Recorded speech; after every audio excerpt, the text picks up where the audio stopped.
So, back in university, I had to take an ethics course, but I chose the wrong course and I took a philosophy course instead. I asked my I asked my counselor if it counted. He told me it didn't, and I had to retake philosophy and ethics next year, but for scientists and engineers instead of regular philosophy and ethics. So, after 2 semesters of philosophy, I can proudly say it's kinda dumb. Hello everyone, Ring here, or Alias, and today I shall discuss why philosophy is kinda dumb. First thing, there's Socrates. Socrates is like the most well known philosopher that I can think of. His way of philosophy is discovery, and he has a really good way of teaching, but his way of debating is goddamn dumb. It's infuriating. If I had to debate someone like Socrates, I would probably get angry. Not because my point is wrong or my opponent is smarter than me, but because his way of debating is not adding any input of your own. It's an extremely defensive way of debating. You don't add anything of your own. You just tell your opponent why they're wrong, and when they ask you what would you think we should do, you just say, "Oh, I don't know. That's why I'm asking you." That's his way of debating. He famously say, "I know nothing." And it is such an infuriating way to debate. Just thinking about it, like you're telling somebody, "Hey, you probably shouldn't do that," and the reply is, "No." It is the dumbest way to debate. So, philosophy, I learned about various philosophies. So, I'm gonna talk about some philosophies that stuck to my head. So, there's Kantian philosophies. Kantian takes the model of the deity philosophies, or religious philosophies, where God's will, whatever your holy book is what dictates your philosophy. But Kantian wanted to make a philosophy that was universal. So, he decided to take God out of it and put reason. You should always follow reason. But Kant was kind of a dumb guy if you read about him. He was severely man-childed. Apparently, he would cry and throw tantrums if his if his assistants didn't bring him coffee on time. He has two things that I disagree with completely. The first one is that you cannot lie under any circumstances. And you can be thinking, oh, what's wrong with not lying? Honesty is the best policy. Well, not all the time. There are some times where lying is necessary. Like even like personally, if you don't like yeah, that's great. But they gave Kant an example. Like Kant, let's say a guy walks up to you and says, "Hey, I'm gonna go to the right path. There's a guy chasing me. He's trying to murder me. I'm gonna go to the right path and hide over there." The guy comes by and he asks Kant, "Hey Kant, I'm chasing this guy. Can you tell me where he go?" According to Kant, it would be unethical to not tell him that he went to the right side, instead of doing the like obvious thing of telling him, "Oh, he went to the left side," to save a human's life. Because according to him, he has no responsibility of what happens to the guy. Why? I don't know. Like, okay, you can make the argument like, oh, maybe it's a revenge thingy. That still makes you the executioner at that point. It is you who decides if this person gets to live or die without any background knowledge. It is you. There's no way around it. You are the one that chooses. And Kant says, no, you're not. If you lie, you're the executioner. If you don't lie, you're just a passerby. And I would argue against this because, yeah, of course, if you fucking tell the murderer where the guy is, you bear responsibility. You pointed. You are the executioner from the time you were there. You were at the wrong place at the wrong time, and now you're an executioner. The second thing that I disagree with is you should never take a human's life. Which, I agree.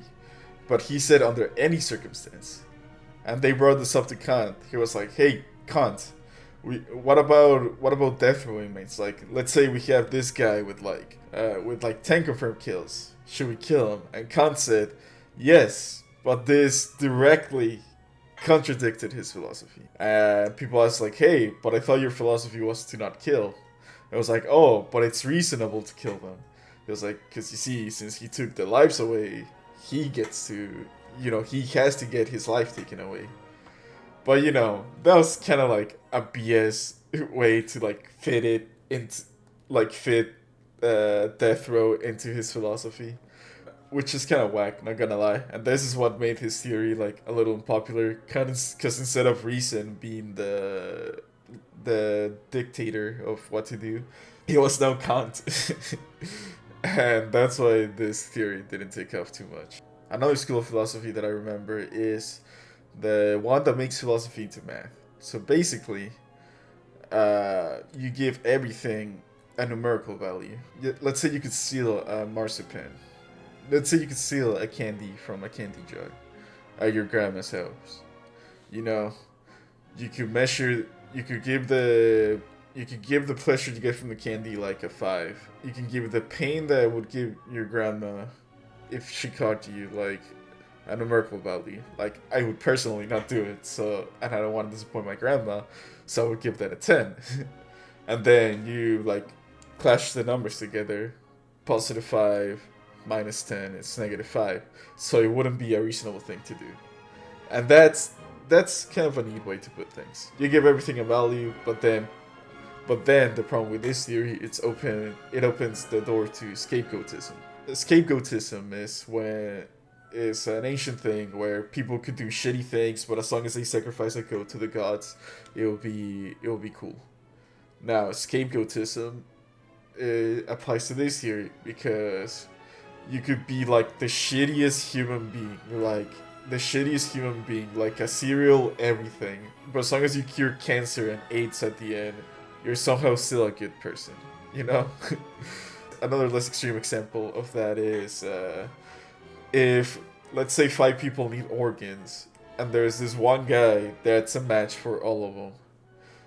And, you know, this guy, nobody really likes him. He's kind of a dick. According to the theory, because nobody likes the guy, you could give him like a low numerical value. And since he would save 5 lives by taking 1 life, you could justify killing one guy and stripping him of his organs to save 5 people. Because mathematically, it makes sense. You're saving 5 lives by killing one guy that no one really likes. So that's a problem with this theory, the scapegoatism. Now, I think it is Aristotle's theory that said happiness is the end goal.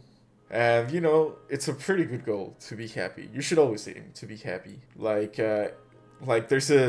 has a theory that everything you do is to make you happy. No matter what. Your end goal in life is to be as happy as you could possibly be. And it's a pretty strong theory. And it's close to the theory that I personally like. The theory I personally like is goals. Everything you do is a goal. And then I can slot happiness as a goal, you know? That's the neat thing about me. Because for me, in the happiness theory, it's like happiness isn't really the end goal. You could say it's the end goal to all the goals, but all the in-between stuff may seem like nonsensical. Because it wouldn't make you happy. Like, if you lose a pet, you know? Your goal is not the point is not to be happy then, or you could say, oh, at the end of the grieving process, your goal would be to be happy, and I would disagree. I think your goal at the end of the grieving process would be to move on from the pet you lost, and I know this because I've lost pets myself, and I think that the goal at the end of the grieving process is to move on, not exactly be happy. Because I don't think it will be happiness when you lose a pet. I think it will be the moving on, the acceptance of losing the pet. You can say, well, isn't acceptance the same thing as happiness? I don't agree, but that's, something else. On the happiness philosophy of Aristotle, there is this one experiment that really questions it. It's called the happiness machine. Let's say we can implant you a machine that constantly injects like some kind of drug that always makes you feel the happiest you'll ever be. Like the birth of your son, your wedding day, your birthday, graduation, any day that you were happy. It can make you feel that all the time. But you'll be on a chair like this, just hooked up with an IV constantly dripping down the drugs. Would you say that that life is complete then if you were hooked up to a machine that always makes you feel happy, no matter what. Because you'll always be happy. Now, personally, I wouldn't call that good existence because you'll just be sitting there. That is one problem with Aristotle's eudaimonia philosophy theory. Now, the problem with my theory that everything you do is a goal, no matter what. There's a goal, and the goal at the end of your life, you set it. You set your goals, you set your goalposts. But the problem with my theory is that if you run out of goals, your life feels empty. Yeah, that's the biggest problem with the theory that I follow. I don't know who suggested it, but it is based on Aristotle's happiness theory. How I deal with that is I have a goal at the end. At the end, my goal is to be at peace. Be at peace with everything. Like having a happy relationship, doing the things I wanted to do. I'll be at peace at the end. And how I get there is by setting all these tiny goals on the way there. But I feel like if you don't have that goal at the end, you may feel a little bit empty. So it is important to always have like some goals set in place. And then we go to what I think is the dumbest philosophy. And the reason why I hate this philosophy is because it's so like it feels so wishy-washy. It's nihilism. So nihilism is when nothing matters because we're all gonna die at the end. That's the philosophy. There's no reason why you should live your life if you're just gonna die at the end. And I completely disagree with this philosophy. This is the worst philosophy to follow, in my opinion. You always see this goddamn doomer kid use this philosophy, and I feel like it's a little too given up-ish. Like, oh, I can't do anything, so why do anything at all? No, you should try to do something.